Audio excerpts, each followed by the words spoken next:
오늘 이 종료주일입니다. 예수님께서 나귀를 타고 예루살렘으로 들어가시는 날이죠. 이미 예수님을 따르는 무리들도 있었고 예루살렘에서 예수님을 기다리는 무리들도 있었죠. 예루살렘에서 예수님을 기다리는 무리들은 예수님이 오신 것을 보고는 자기들 겉옷을 땅에 깔고 종려나무가지를 흔들면서 큰 소리로 외쳤죠.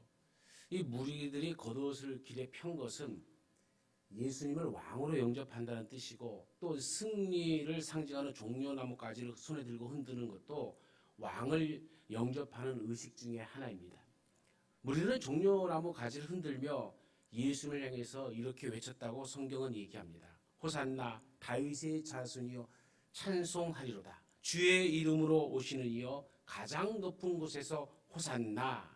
이렇게 노래를 불렀습니다. 이 호산나라는 말은 지금 구원하소서라는 그 의미죠. 이스라엘 백성들은 그 꿈꾸던 왕, 꿈꾸던 메시아는 로마의 압제에서 해방을 시켜줄 정치적 메시아죠. 이들은 예수님을 정치적 메시아로 믿고 있었기 때문에 이제 예수님께서 예루살렘 성으로 들어오시는 이 순간은 로마의 압제 가운데서 이제 이스라엘을 해방시킬 때가 우리 가운데 왔다라는 것을 받아들인 거죠. 이런 생각 속에 사로잡힌 무리들은 예수님을 향해서 그 흥분된 모습으로 호산나 호산나라고 외치고 있는 겁니다. 하지만 예수님이 예루살렘으로 올라가시는 목적은 이들의 기대와는 다른 것이었습니다. 예수님은 제자들에게 마지막으로 예루살렘에 올라가는 이유를 정확하게 누가복음 18장 31절부터 33절에 이야기하고 있죠. 우리가 예루살렘으로 올라가노니 선지자들을 통하여 기록된 모든 것이 인자에게 응하리라. 인자가 이방인들에게 넘겨져 희롱을 당하고 능욕을 당하고 침뱉음을 당하겠으며 그들은 채찍질하고 그를 죽일 것이나 그는 3일 만에 살아나리라. 예수께서 예루살렘으로 올라가신 이유는 십자가에 죽기 위해서 올라가신다라고 말씀하셨습니다. 만약 많은 무리들이 이 사실을 알고 있었다면 과연 주님을 향해서 호산나 호산나 하고 노래를 불렀을까요? 다윗의 자손이여 하면서 노래를 불렀을까 하는 그런 생각을 해봅니다. 나중에 호산나를 외치던 무리들은 어떻게 돌변합니까? 자기들의 기대와 다른 예수님을 보면서 빌라도 법정에 섰을 때에 예수님을 향하여 십자가에 못 박으라 라고 외치는 무리로 탈바꿈해버리죠. 결국 예수님은 무리들의 요구대로 십자가에 못 박혀 죽으시게 됩니다. 우리가 잘 알다시피 십자가는 기독교의 상징물이죠. 교회마다 종탑에 십자가가 세워져 있습니다. 강대상에도 십자가가 그려져 있고 우리 교회에도 십자가가 딱 있고 여기도 십자가가 있죠. 교회를 다녀보면 십자가가 군데군데 참 많이 있습니다. 그리스도인들은 이것뿐만 아니라 십자가 목걸이를 하고 다니기도 하고 십자가를 찬양하기도 합니다. 십자가를 사랑한다라고 고백하기도 합니다. 그런데 여러분 삶 가운데 십자가는 어떤 의미를 주고 있습니까? 십자가는 여러분의 삶의 짐입니까? 아니면 힘입니까? 대부분 십자가는 힘이라고 말씀하실 겁니다. 우리 성도들뿐만 아니라 예수를 믿는 사람들은 십자가는 힘이다, 능력이다 라고 말할 것입니다. 하지만 정작 그들의 삶을 보면은 십자가는 힘이 아니라 짐으로 여기며 살아가는 사람이 너무도 많이 있습니다. 오늘 우리가 이렇게 앉아서 예배 드리지만 이 예배 자리에 나오는 것 자체도 어떤 사람은 짐으로 생각하는 사람이 있고 어떤 사람은 힘으로 생각하는 사람이 있다는 거죠. 사람들은 대부분 힘은 가지고 싶어 하지만 짐은 버리고 싶어 합니다. 왜 그럴까요? 이 짐이란 것은 우리에게 많은 것을 포기하게 만들지만 힘은 나를 다시 일어서게 하는 것이기 때문에 힘을 사랑하는 거죠. 짐은 나를 낙심하게 하는 경우가 많이 있지만은 힘은 나에게 희망을 주는 것입니다. 짐은 나를 무능한 존재로 만들어가지만 힘은 나를 유능한 존재로 만들기 때문에 그렇죠. 짐은 나에게 부담을 주지만 힘은 감사하게 만들기 때문입니다.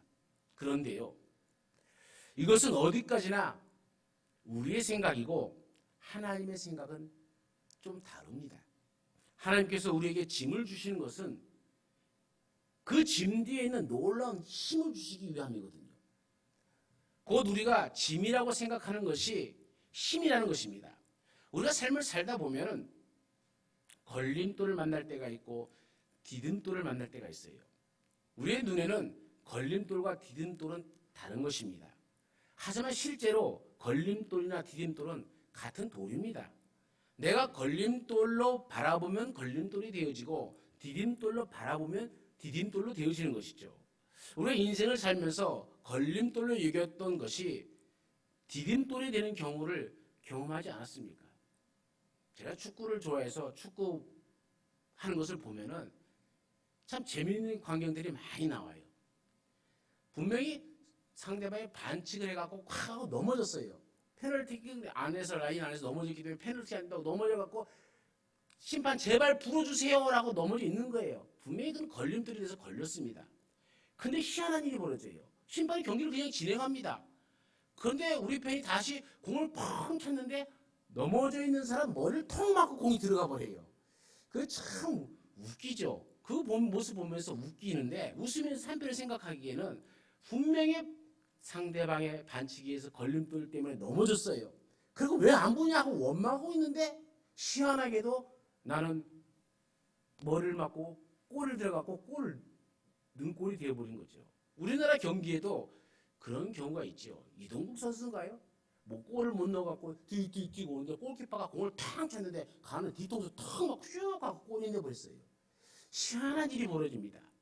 분명히 걸림돌 같은데 디딤돌인 경우가 있고 오히려 디딤돌이라고 생각한 것이 나의 걸림돌이 되어 넘어지는 경우도 많이 있습니다. 결국 하나님의 시선으로 바라보면 걸림돌도 디딤돌이라는 것을 알게 되어집니다. 우리의 짐이 아니라 그것도 우리의 힘과 능력인 것을 알게 되어집니다. 탈무드에 보면 그런 재미있는 얘기가 있죠. 새가 한 마리가 있었습니다. 새는 다른 짐승과 자신을 비교해 보니까 모든 것에 부족해요. 발톱도 많지 않고 이빨도 작고 네 발이 있는 것도 아니고 그래서 새는 하나님한테 원망합니다. 하나님 나를 왜 이 모양으로 만들었습니까? 따졌습니다. 따지는 그 새를 향해서 하나님은 그래 하면서 날개를 달아주었어요. 새는 날개로 이것저것 시도해 보았지만 무엇에도 도움이 되지 않아요. 새는 다시 하나님께로 찾아갑니다. 하나님 왜 나에게 날개를 주셨습니까? 내게 오히려 무거운 짐만 될 뿐입니다. 너무 무거워져서 이제 예전처럼 빠르게 달릴 수도 없습니다. 그러자 하나님께서는 새에게 이렇게 말씀했어요. 새야, 내가 그것을 왜 짐처럼 달아주었겠느냐? 너는 스스로 그것을 쓸 수 있는 방법을 찾아라. 그러면 그것은 너에게 큰 능력이 될 것이다. 이 이야기는 우리에게 귀한 교훈을 줍니다. 새는 하나님께서 붙여주신 날개를 짐으로 생각했습니다. 하지만 날개는 새에게 짐이 아니라 하늘을 나를 수 있는 힘이 아닙니까?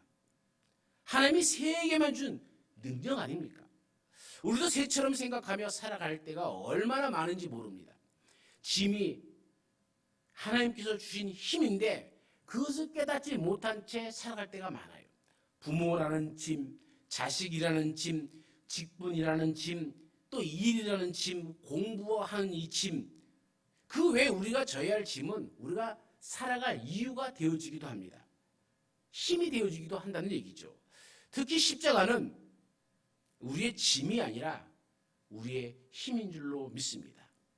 오늘 본문에서도 십자가가 힘임을 바울은 우리에게 얘기해주고 있죠. 십자가의 도가 멸망하는 자들에게는 미련한 것이요 구원을 얻은 우리에게는 하나님의 능력이라.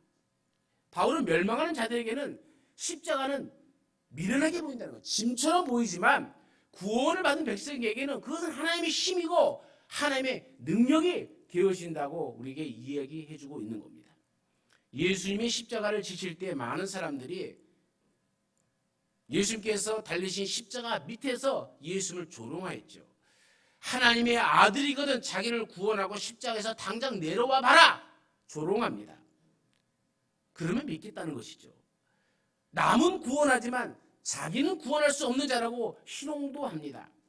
예수님 옆에서 달린 한 강도마저도 예수님을 비난하고 욕합니다. 이들이 보기에는 십자가에 달린 예수님이 얼마나 어리석게 보였겠습니까? 얼마나 미련해 보였겠습니까? 지금도 예수님을 믿지 않는 사람들은 십자가를 미련한 것으로 바라봅니다. 십자가를 무거운 짐으로 여깁니다. 십자가를 따라가는 그리스도인들을 어리석게 바라봅니다. 가만히 생각해 보면 그들의 눈에는 정말 그렇게 보일 것입니다.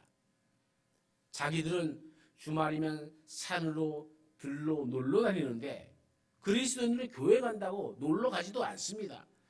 교회도 그냥 갑니까? 헌금도 가지고 갑니다. 뭐 헌금만 드립니까? 봉사합니다. 헌신합니다.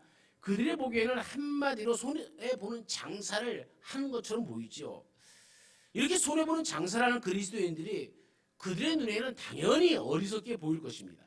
무거운 짐을 지고 가는 미련한 사람처럼 보이는 것이 당연할지도 모릅니다.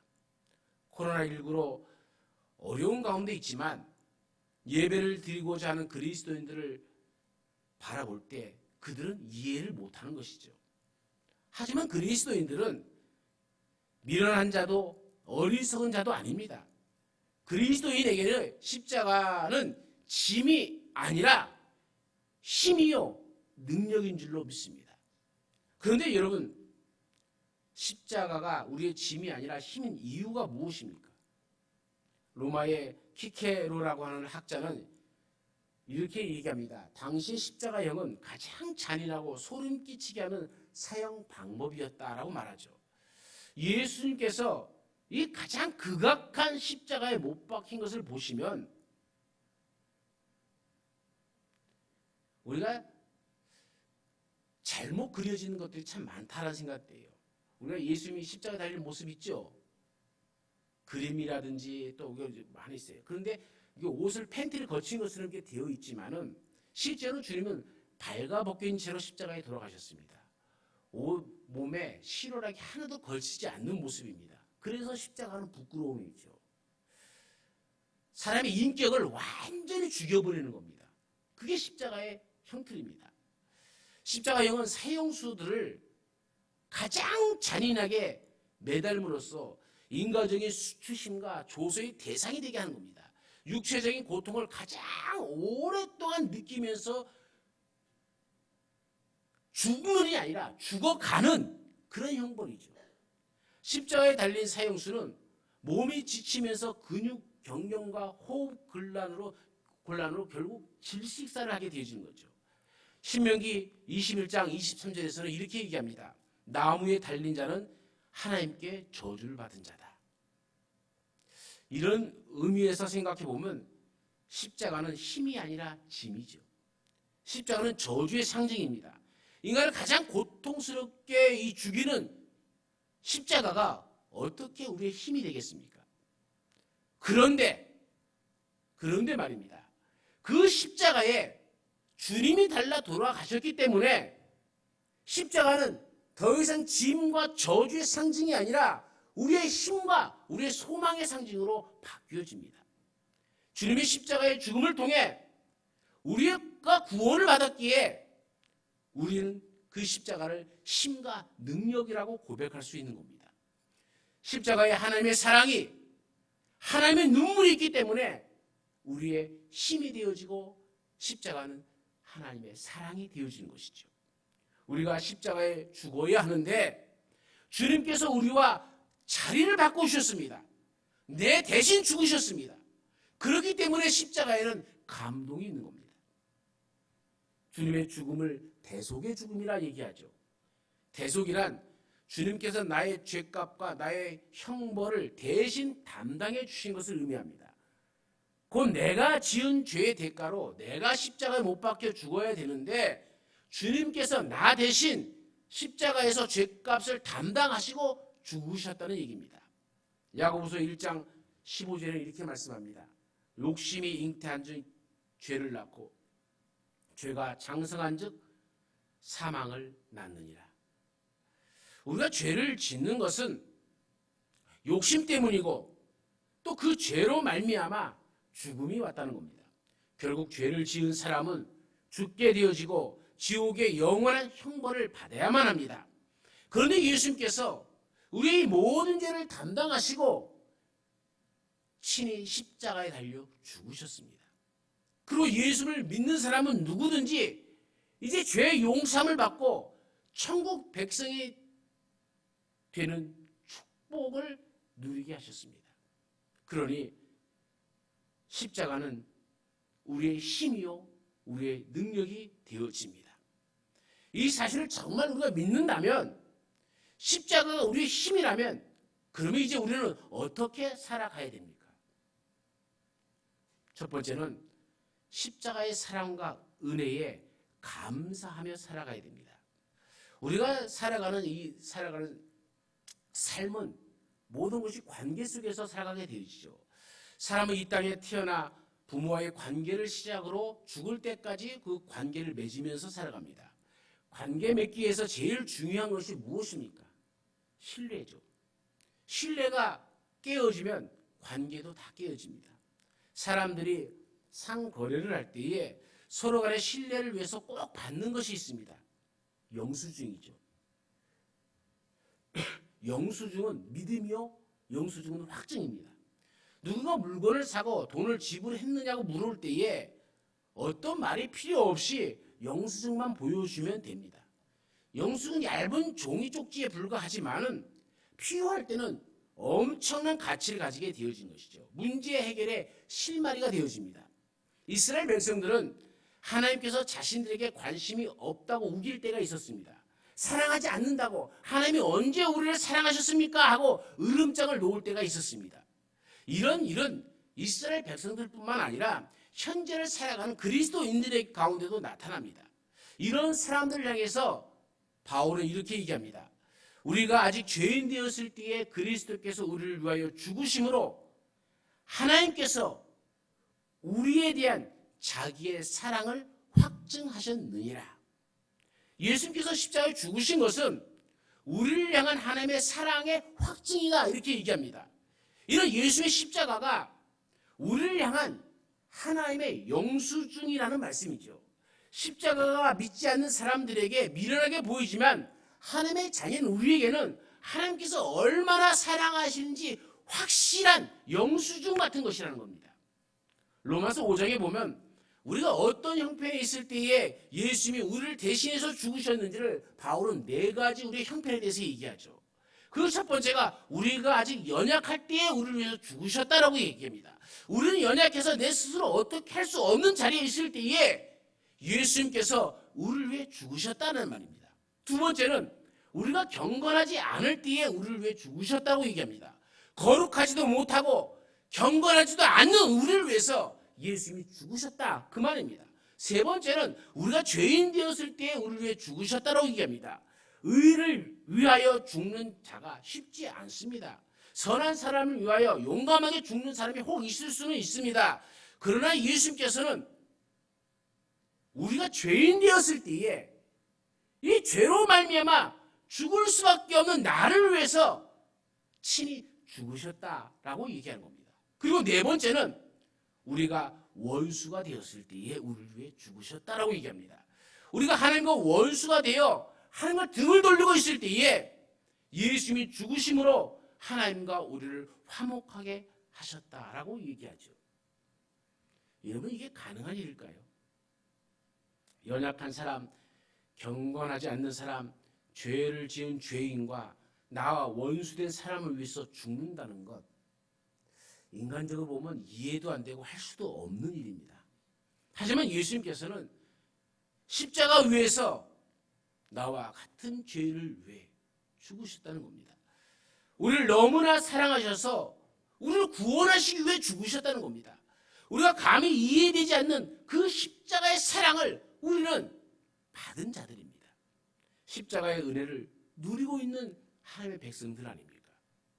우리가 어찌 하나님께서 행하신 그 십자가의 사랑을 보면서 우리를 사랑하지 않는다고 말할 수 있겠습니까? 십자가의 사랑과 그 은혜에 감사하지 않을 수 있겠습니까? 그런데 우리는 이 십자가의 사랑을 가끔씩 잊어버립니다. 하나님이 나를 사랑하지 않는 것처럼 오해하기도 합니다. 십자가라는 확실한 사랑의 영수증을 받고도 하나님의 사랑을 의심할 때가 있습니다. 우리는 나를 향한 하나님의 사랑에 대해 오해하고 의심이 들 때마다 다시 눈을 들어 십자가를 바라보아야 됩니다. 십자가의 사랑을 깊이 묵상해야 합니다. 그리고 하나님께서 자기 아들을 십자가에 죽이시면서까지 사랑해야 했던 대상이 바로 나라는 이 사실을 기억해야 됩니다. 이 십자가의 사랑이 다시 한번 내 마음 가운데 새겨질 때는 우리는 그 십자가 앞에서 눈물을 흘릴 수밖에 없고 감사하지 않을 수 없는 것이죠. 두 번째는 십자가를 자랑해야 합니다. 이번 주가 아마 경주에 벚꽃이 제일 만발한 것 같아요. 그리고 이 시기가 지나면 또 지겠죠. 그런데 벚꽃, 꽃 구경들 참 많이 돌아다니시는데 제가 한번 질문을 해볼까요? 벚꽃의 꽃말이 뭡니까?